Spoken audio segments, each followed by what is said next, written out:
The first time a girl visited her adoptive father's home, she was incredulous to discover that her adoptive father, a wealthy young man, lived in a place resembling a pigsty. Strangely, despite having a large staff of nannies, none of them bothered to clean the room. They were like a group of spectators, coughing up melon seeds. Seeing this, the girl questioned the nanny why she wasn't cleaning the room. The nanny mocked the girl, saying she wasn't worthy of giving them orders. Then, she said the girl's adoptive father was a useless person, and that he would be grateful if she gave him a bite to eat. The girl angrily approached the nanny and ordered her to clean the room within an hour, or she would have her head taken away. The rich man drove the nanny out of the city. She had no idea what would happen in this strange city. Upon hearing this, the nannies became afraid of the girl. They could only obediently clean the room. At that moment, the girl finally understood the reason for her adoptive father's decadence. He was clearly the rich man's firstborn son, yet now he even bullied the nanny at home. It turned out that the girl was the lost daughter of the rich man's second son. She had been found by the rich man a day earlier. However, her parents had already adopted a daughter. Therefore, they did not like the girl, their biological daughter who had been lost in the countryside since childhood.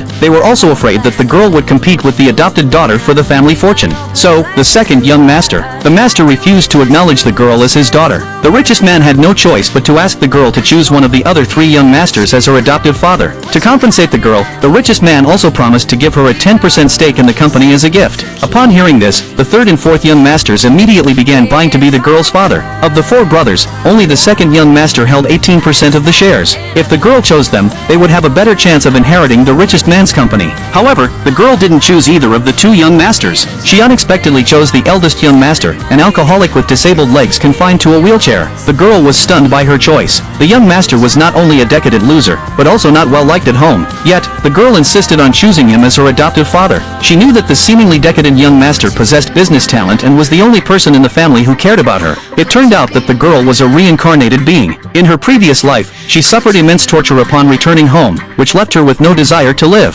Yet, after her death, her family felt no guilt or grief. Only the young master grieved for her. Since God had given her a chance to choose again, she would never repeat her mistakes, so she decided to choose the only man who loved her as her father. However, this made the second son very nervous. If the girl really accepted the eldest son as her father, then he would become the person with the highest shares in the group. So the second son deliberately told the richest man that the eldest son had only been drinking for years and had long lost the ability to manage the company. So he deliberately gave the richest man a suggestion: only if the eldest son snatched the largest project from the rival company would the girl accept the 10% stake. The richest man was very hesitant after hearing this, but he changed his mind and ultimately agreed to his second son's proposal. He said that as long as his eldest son took over the rival company, the biggest project, he would give the girl his 10% stake. Since the girl returned home, the young master, under her care and companionship, had emerged from his decadence. He no longer drank excessively and took the initiative to learn business.